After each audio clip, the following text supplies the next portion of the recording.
Good morning dear students. कल हम nitric अम्ल के निर्माण की विधियां पढ़ रहे थे। नाइट्रिक अम्ल का निर्माण किस प्रकार से किया जाता है उसका हमने एक महत्वपूर्ण मेथड ओस्टवाल्ड मेथड पढ़ लिया था। उस ओस्टवाल्ड मेथड से जो क्वेश्चन बोर्ड में आते हैं उनके बारे में भी मैंने जिक्र किया था, आपको बताया था क्या क्या चीज़ उसमें से पूछी जाती है। उसके बाद हमने नाइट्रिक अम्ल के भौतिक गुण देखे थे और रासायनिक गुण हमने शुरू कर दिए थे। रासायनिक गुण धर्मों में हमारे दो गुण हो चुके थे, उसकी अम्लीय प्रकृति और ऑक्सीकारक प्रकृति के बारे में। अब आती है नाइट्रिक अम्ल की धातुओं से क्रिया। जो तीसरा गुण आता है HNO3 की धातुओं से क्रिया।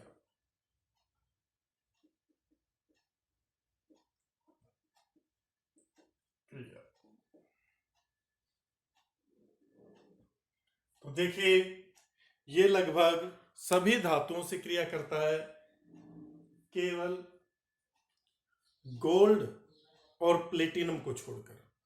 गोल्ड और प्लेटिनम से ये डायरेक्ट क्रिया नहीं होती, इसकी डायरेक्ट रिएक्शन नहीं करता। बाकी सभी धातुओं का ये ऑक्सीकरण करता है, सभी धातुओं से ही क्रिया करता है।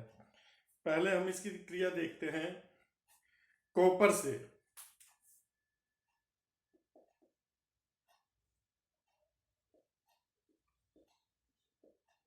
कॉपर से देखिए, कॉपर की अगर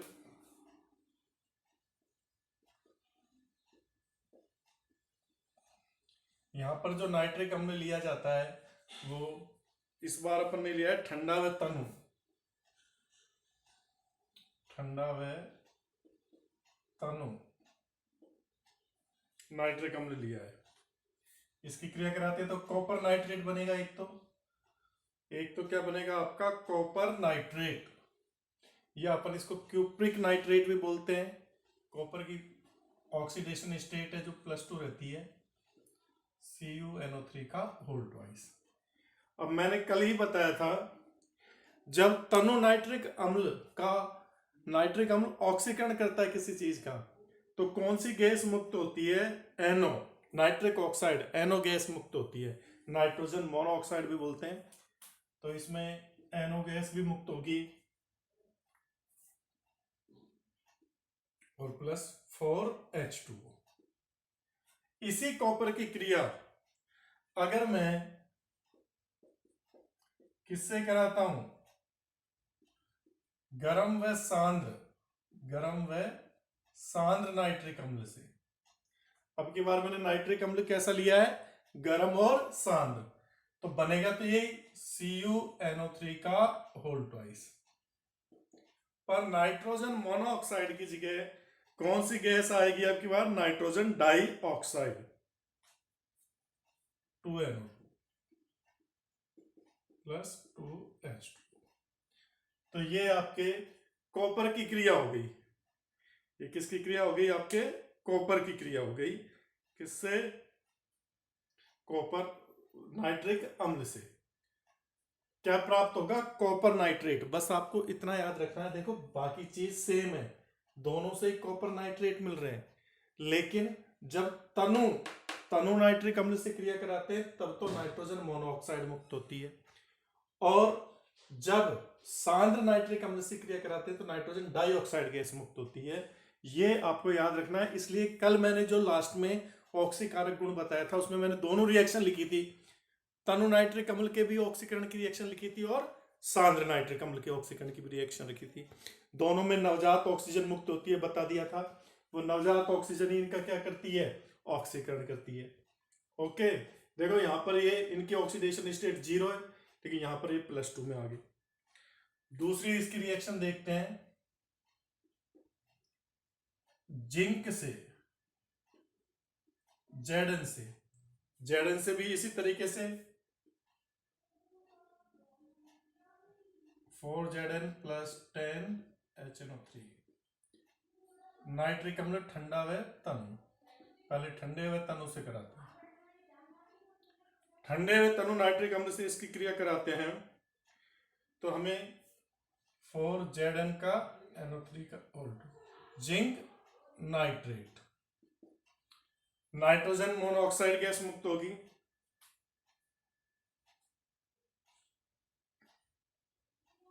FiO2,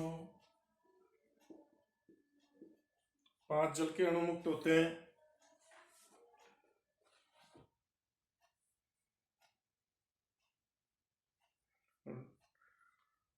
die nitrogen oxide sorry N2O, N2O gas मुक्त होगी। जिंक से क्रिया कराएंगे तो N2O निकलेगी, ये भी इंपॉर्टेंट है, इसको भी आपको ध्यान में रखना है। N2O निकलेगी, NO2 नहीं निकलेगी, लेकिन जब इसकी सांद्र से कराएंगे तो NO2 गैस निकलेगी, Zn प्लस 4HNO3। अब की बार सांद्र से कराओ, गर्म व सांद्र से, तो आपको वही Zn NO3 का होल ट्वाइस, वही जल के अणु 2 2H2 प्लस 2NO2। अब की बार नाइट्रोजन डाइऑक्साइड गैस निकली।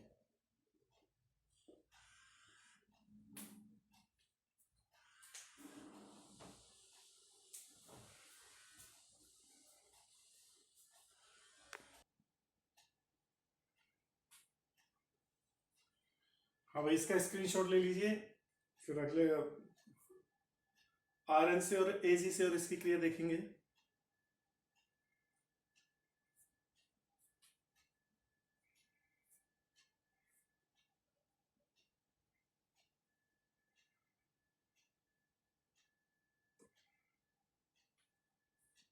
अब भाई रफ कर दूं मैं। अब देखो, आयरन से तीसरी धातु है आपकी आयरन,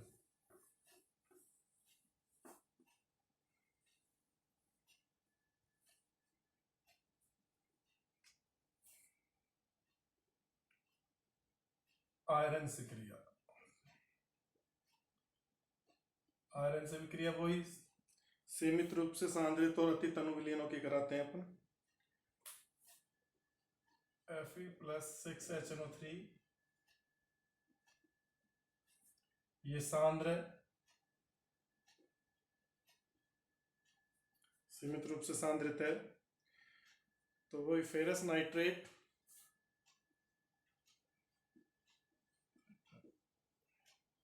FeNO3 का होल ट्वाइस, और तो थ्राइस बनेगा, यहां पर फेरिक नाइट्रेट बनेगा, ये ध्यान रखना है आपको, फेरस नहीं फेरिक नाइट्रेट। कब? जब आप सांद्र HNO3 की क्रिया करा रहे हो, तो आयरन की ऑक्सीडेशन स्टेट मैक्सिमम होगी +3, साथ ही इसमें आपको NO2 3NO2 nitrogen dioxide gas और 3H2। और अगर Fe की क्रिया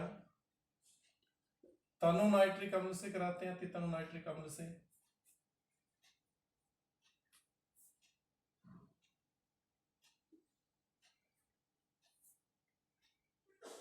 तो आपको फेरस नाइट्रेट मिलेगा 4FeNO3 का होल ट्वाइस। अब की बार फेरस नाइट्रेट मिला है भाई,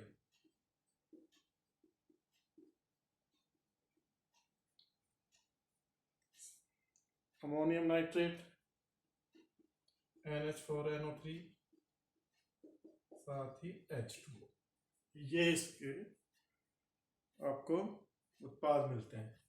तो ये याद रखना है, दोनों ही इंपॉर्टेंट है आयरन की। तो फेरिक नाइट्रेट, फेरस नाइट्रेट, यहाँ नाइट्रोजन डाइऑक्साइड मिला है, लेकिन तनु के साथ नाइट्रोजन मोनोऑक्साइड नहीं मिलता, बल्कि अमोनियम नाइट्रेट प्राप्त होता है, अमोनियम नाइट्रेट मिलता है।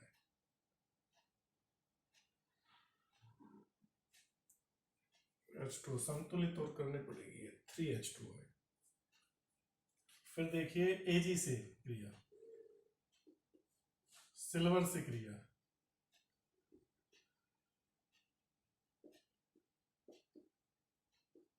सिल्वर धातु से इसकी क्रिया कराओगे आप, तो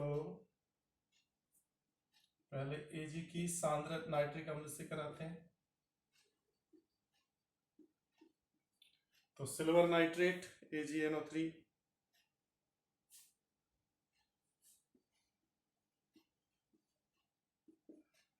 साथ ही nitrogen dioxide NO2 plus H2। सांद्र से तो NO2 मिल ही रहा है देखो सब में। और इसी Ag की क्रिया अगर अपन तनु से कराएं तो डाइल्यूट HNO3 से कराते हैं।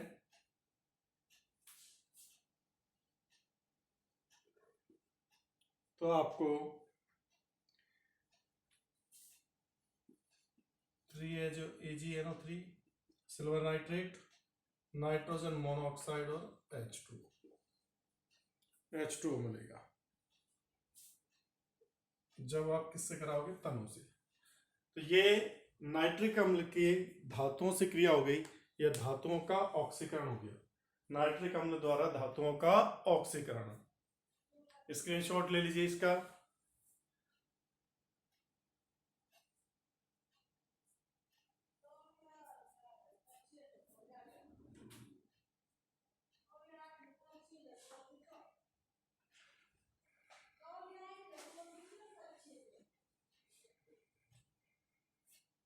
अब देखते हैं अपन अधातुओं से क्रिया।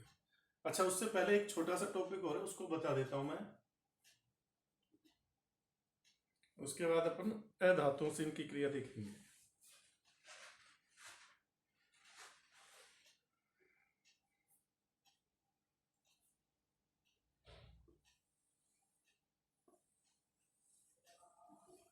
जो आपके गोल्ड और प्लेटिनम है, गोल्ड और प्लेटिनम धातुओं का ऑक्सीकरण ना तो नाइट्रिक अम्ल द्वारा होता है, सांद्र नाइट्रिक अम्ल भी नहीं कर सकता सीधा सीधा, ना ही सांद्र सल्फ्यूरिक अम्ल द्वारा होता है, ना सांद्र HCl द्वारा होता है।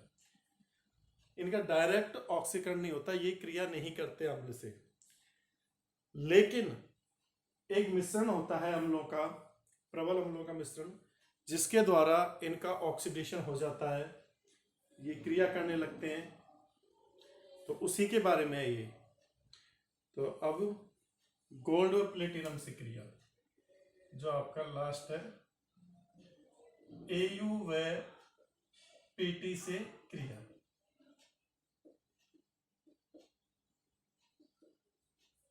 तो HNO3 इन दोनों से कोई क्रिया नहीं करता, कोई क्रिया नहीं करता, सीधा सीधा तो करता ही नहीं करता। इसलिए इन धातु को अपन क्या बोलते हैं? नोबल मेटल या उत्कृष्ट धातु। गोल्ड व प्लेटिनम को इसलिए क्या कहा जाता है? नोबल मेटल व उत्कृष्ट धातु, क्योंकि ये इतनी कम क्रियाशील है कि ये अम्लों से भी क्रिया नहीं कर रही, प्रबल अम्लों से भी क्रिया नहीं कर रही। लेकिन अगर हम एक मिश्रण है एक्वारेजिया, एक्वारेजिया, रॉयल वाटर भी बोलते हैं इसको, एक्वारेजिया। एक्वारेजिया क्या होता है, इसको याद रखना है आपको, मोस्ट अपने माइंड में बैठा लेना। एक्वारेजिया 3 भाग सांद्र HCl, सांद्र, प्लस 1 भाग सांद्र नाइट्रिक अम्ल HNO3, सांद्र, 3 भाग सांद्र HCl और 1 भाग सांद्र HNO3 का मिश्रण, ये कहलाता है एक्वारेजिया।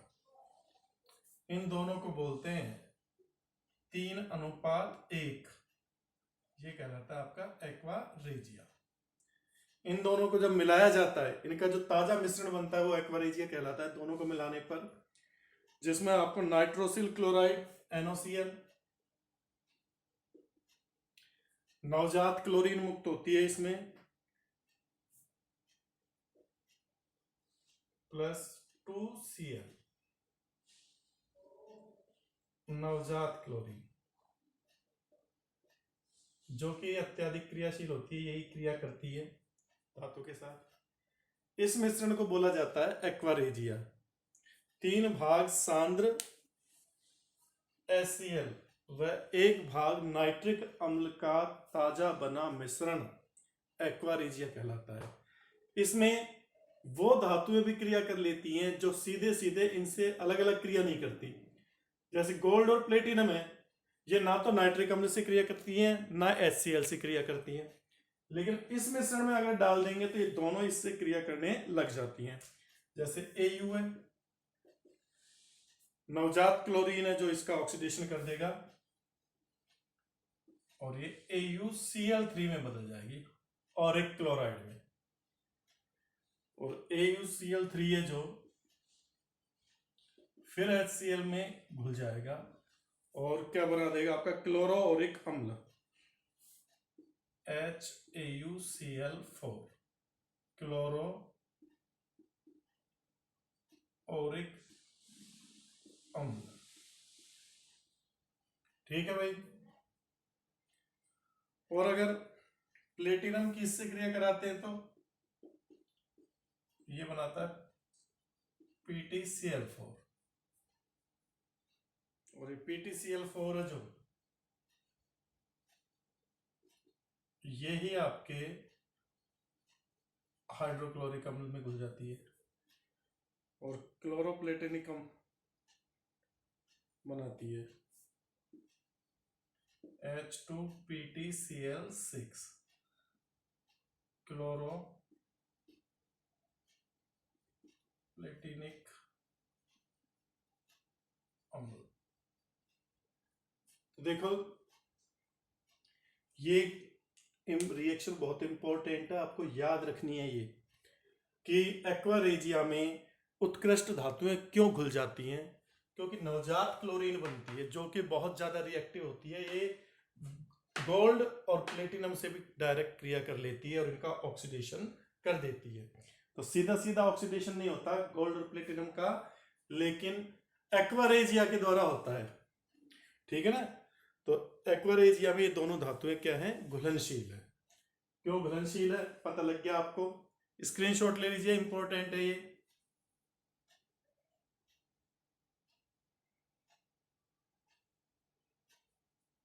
हाँ भाई स्क्रीनशॉट ले लिया। अब अपन देखते हैं, अच्छा NaCl का नाम नाइट्रोसिल क्लोराइड होता है, नाइट्रोसिल क्लोराइड, नाइट्रोसिल क्लोराइड है।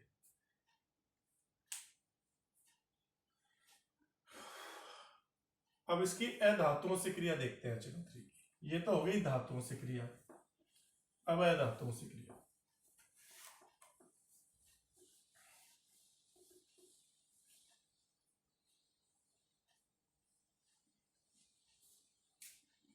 चौथी आती है HNO3 की अधातुओं से क्रिया।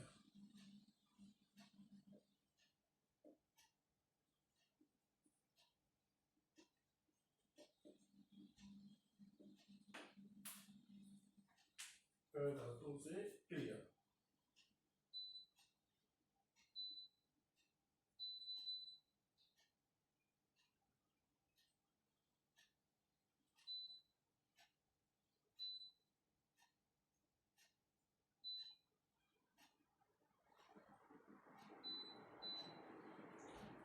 हाँ भाई अधातुओं में सबसे पहला आता है श्वेत फास्फोरस का फास्फोरिक अम्ल में ऑक्सीकरण या श्वेत फास्फोरस से क्रिया। श्वेत फास्फोरस का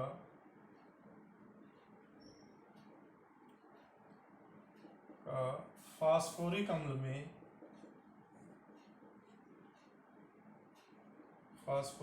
में ऑक्सीकरण या श्वेत फास्फोरस से क्रिया, कैसे ही लिख सकते हो आप। तो इसमें देखिए जो आपका नाइट्रिक अम्ल है, पहले तो नाइट्रिक अम्ल का विघटन होता है गर्म करने पर, तो ये नाइट्रिक अम्ल H2O, NO2 और नवजात ऑक्सीजन बनाता है। क्या बनाता है? नवजात ऑक्सीजन। ये तो नाइट्रिक अम्ल है। P4 फास्फोरस, फास्फोरस श्वेत फास्फोरस को अपन क्या बोलते हैं? P4 के रूप में रहता है ये श्वेत फास्फोरस। ये इस नवजात ऑक्सीजन के द्वारा इसका ऑक्सीडेशन होता है। तो आपको पता है फास्फोरस है जो क्या बनाता है? P4O10। 10 चाहिए यहाँ, नवजात ऑक्सीजन कितने चाहिए? 10। तो इस समीकरण को अपन को 10 से गुणा करना पड़ेगा, तो ये बन जाता है P4O10। ये बन गया आपका। और फिर P4O10 है जो जल के साथ घुलकर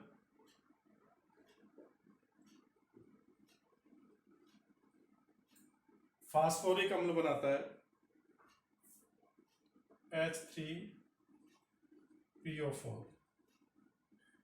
तो 4H3PO4 हो गया। टोटल रिएक्शन आप देखोगे, नेट रिएक्शन इन तीनों के, तो देखो दाएं बाएं पक्षों को देख लो, इनको गुणा कर दो तो आपकी रिएक्शन बनेगी जो क्या बनेगी? Total reaction, net reaction. Net reaction 2HNO3। यहां पर देखो ये 10 जल के अणु में, ये 6 है तो इधर 4 बचेंगे, ये तो इधर चले जाएंगे, P4 आ जाएगा, 2HNO3 और P4 प्लस, और तो कुछ आएगा नहीं। यहां 4H3PO4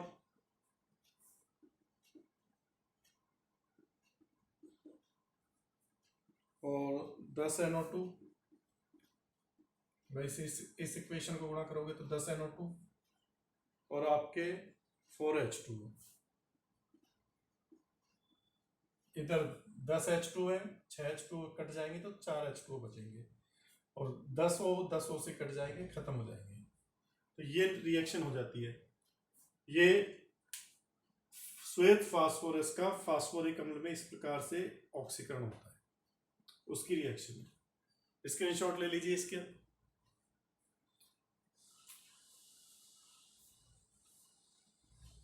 ले लिया भाई स्क्रीनशॉट। अब देखिए आगे,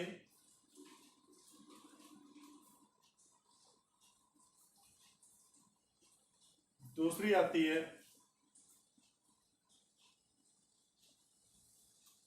आयोडीन के साथ।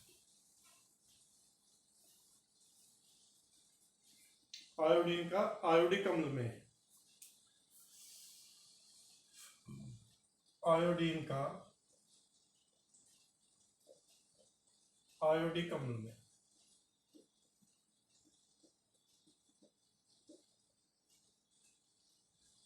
इसके लिए भी पहले तो आप नाइट्रिक अम्ल के विघटन की वही रिएक्शन लिख लो, HNO3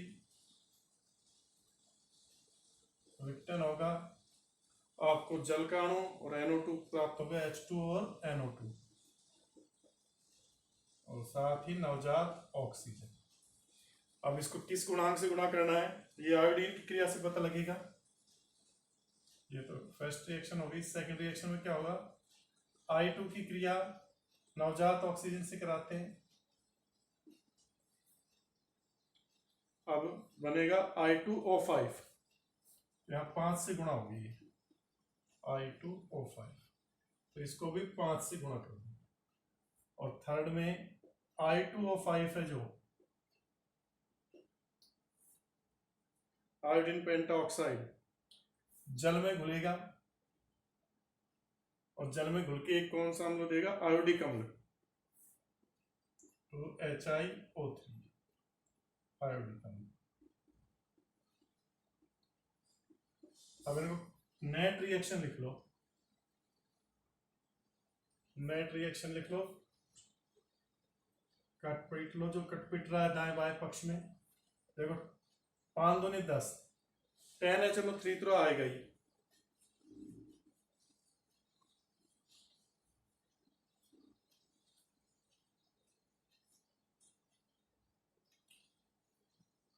दस HNO3 तो आएगा ही, उसमें 20 आया था, इसमें 10 आएगा, और आपका आयोडीन भी आएगा ये, I2, ये कटी जाएंगे, यहाँ से 5O से 5O कटी जाएगा, जल के अणु हटी जाएंगे भाई। 5 H2 है ना, और एक जल, 4 H2 बचेगा। हाँ, तो आपका ये बचेगा 2HiO3, साथ में 5NO2 और 4 जल के अणु बचेंगे, 4H2। ये नेट रिएक्शन रहेगी। ये आयोडीन की आयोडिक अम्ल में हो गई। आपकी बुक में ये डायरेक्ट दे रखी है, बुक में शायद ये डायरेक्ट दे रखी है, लेकिन मैंने स्टेप बाय स्टेप बताई है। पहले नाइट्रिक अम्ल का गठन बताया, फिर जो नवजात ऑक्सीजन प्राप्त होती है उससे अधातु की रिएक्शन बताई है, और जो जल में घुलने से जो अम्ल देता है वो बताया, फिर टोटल रिएक्शन लिखी है। बुक में डायरेक्ट आपको ऐसे मिलेगी। स्क्रीनशॉट ले लीजिए इसका।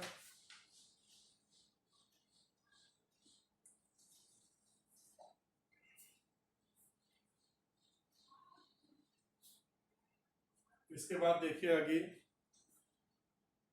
सल्फर का सल्फ्यूरिक अम्ल में ऑक्सीकरण, एसिड का सल्फर, सल्फर का अणु है जो एसिड के रूप में रहता है। तीसरी जो है धातु है आपकी, सल्फर का एसिड का सल्फ्यूरिक अम्ल में, H2SO4 में ऑक्सीकरण, ऑक्सीकरण। हाँ भाई, इसका भी वैसे ही, पहले तो आप HNO3 लो, विघटन होगा 2H2O, sorry H2O plus NO2 plus नवजात ऑक्सीजन। अभी नवजात ऑक्सीजन कितनी है ये पता लगेगा एसिड से क्रिया कराने पर। सल्फर लोगे एसिड, इसकी क्रिया कराओ तो देखो,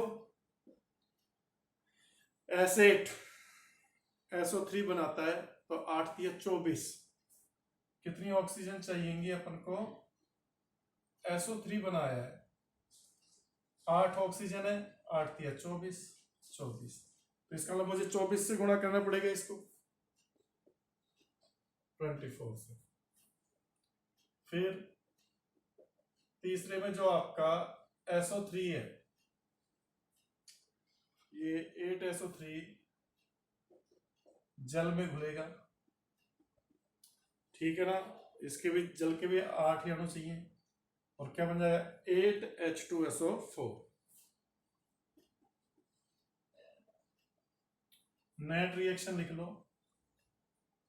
भाई, काट दो, क्या क्या कट जाएगा, ये 8SO3 से 8SO3 कट जाएगा आपका, यहाँ पर 24H2, 24 ऑक्सीजन से 24 ऑक्सीजन कट जाएगी, 24 NO2 तो यूं ही रहेंगे, और आपका H2 यहाँ पे 24 है, और यहाँ कितना है 8, तो 16 बचेगा, ठीक है ना, 16 H2। तो एसिड नेट रिएक्शन जो आपकी आएगी, प्लस ये हो जाएगा 24 दूनी 48, 48 HNO3, 48 HNO3, बड़ी रिएक्शन हो जाएगी। 8 H2SO4, जल के अणु कितने बचे थे, 24 में से 8 गए तो 16, और ये 24 NO2, ये इसके किसकी रिएक्शन हो गई, सल्फर के सल्फ्यूरिक अम्ल में ऑक्सीकरण की रिएक्शन हो गई नाइट्रिक अम्ल द्वारा। फिर आगे देखते हैं कार्बन का, कार्बन का ऑक्सीकरण, चलो इसको यहीं बता देता हूं, ये हो गई डी है आपका कार्बन का ऑक्सीकरण।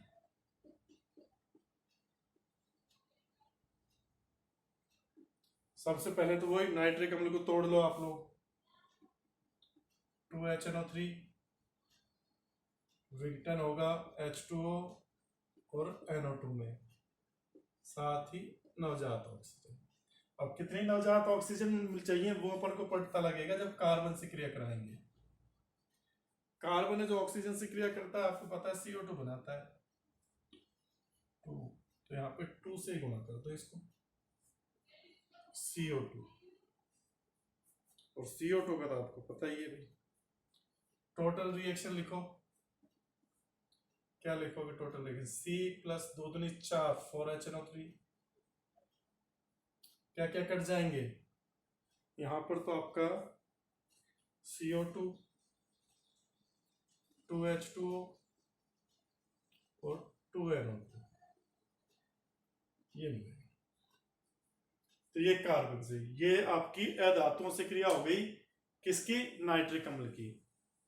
स्क्रीनशॉट ले लीजिए, सारी मोस्ट है।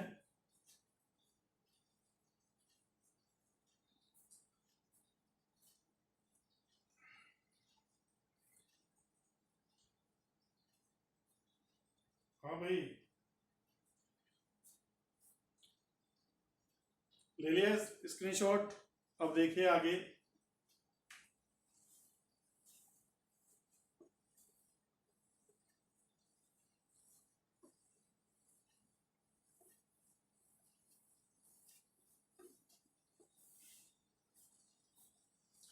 अब इसका आता है ब्राउन रिंग टेस्ट, भूरा वाला परीक्षण। अगला जो वो है अपना कौन सा गुण हो गया? 5वां गुण हो गया शायद, भूरी वलय परीक्षण। इंपॉर्टेंट है भाई, इसका थोड़ा ये ध्यान रखना। ये भूरी वलय परीक्षण या brown ring test, brown ring test ये कहाँ काम आता है? ये नाइट्रेट आयनों के परीक्षण में काम आता है। पहली चीज, ब्राउन रिंग टेस्ट कहाँ काम आता है? नाइट्रेट आयनों के परीक्षण में काम आता है। नाइट्रेट आयनों का पता करने के काम आता है। NO3 माइनस आयन नाइट्रेट आयनों के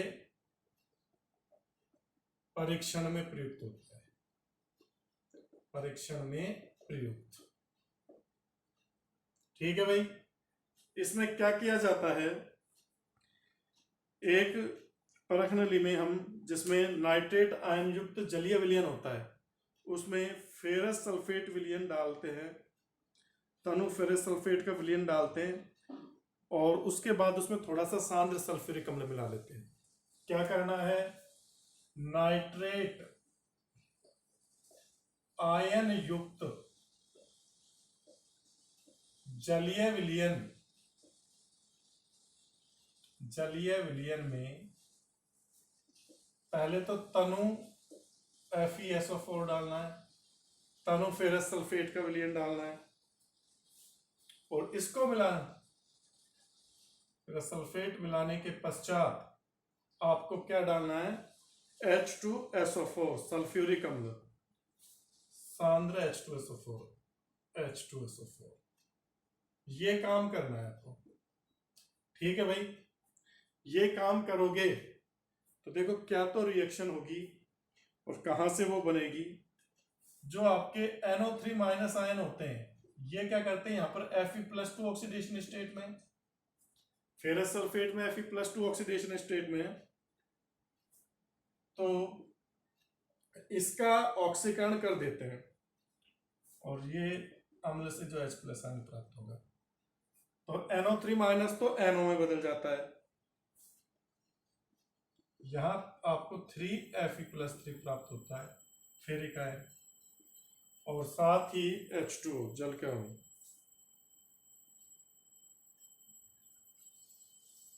ये जो आपके फेरिक आयन है ये जल के साथ मिलकर इस रूप में रहते हैं, FeH2O का 6+2 इस फॉर्म में पाए जाते हैं।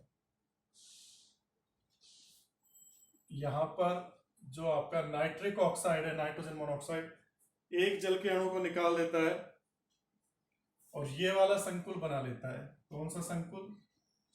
FeH2O का 5NO, इसके ऊपर +2 चार्ज, ये H2। ये जो संकुल है, ये संकुल ही आपके भूरे रंग का वलय बनाता है, भूरे रंग की वलय।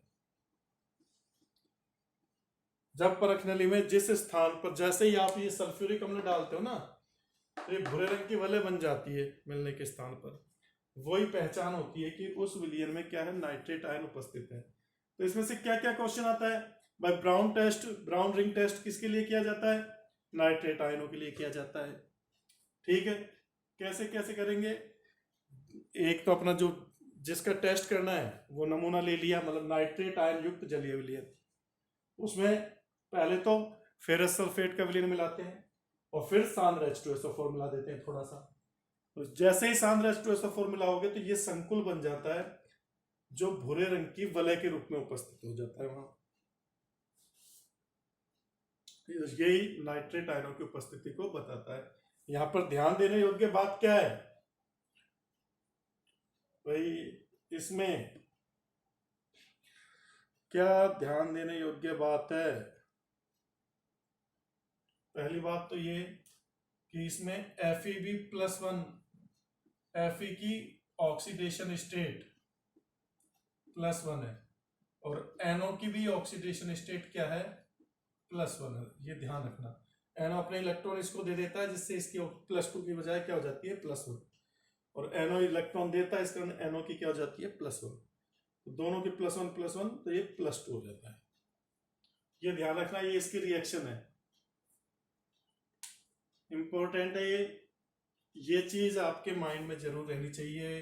अधिकतर बच्चे यहाँ पर Fe की +2 ऑक्सीडेशन स्टेट समझ लेते हैं, गलती करके आते हैं। ये गलती नहीं करनी।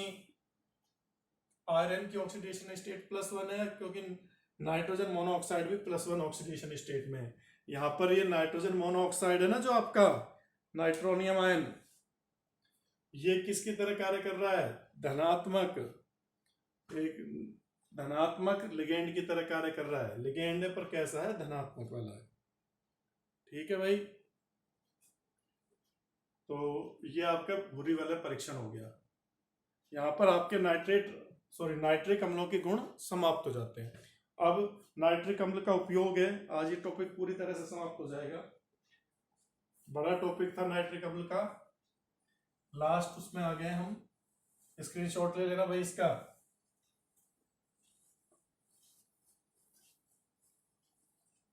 क्या क्या इसके उपयोग है वो हमें देखने। देखो, ये नाइट्रिक अम्ल का उपयोग रंजकों और औषधियों के निर्माण में होता है। उपयोग नाइट्रिक अम्ल के उपयोग, HNO3 के उपयोग रंजक व औषधि बनाने में।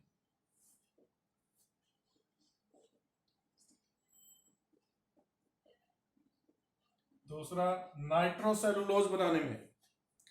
Nitrocellulose silver silk, nitrocellulose cellulose nitrate, कृत्रिम सिल्क बनाने में, कृत्रिम रेशा बनाने में। तीसरा जो इसका उपयोग है वो है अमोनियम नाइट्रेट व विस्फोटक बनाने में। अमोनियम नाइट्रेट NH4NO3 व विस्फोटक बनाने में। प्रबल अम्ल है। चौथा इसका जो उपयोग होता है TNT बनाने में, ट्राई नाइट्रोग्लिसरीन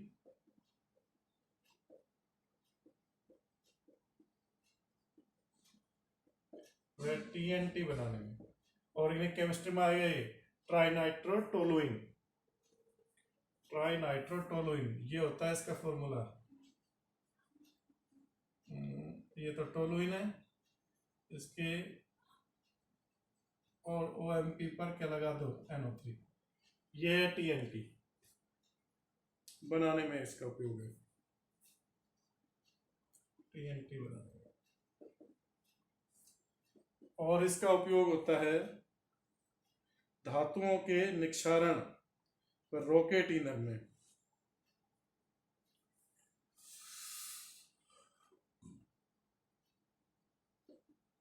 धातुओं के निक्षालन व रॉकेट ईंधन के रूप।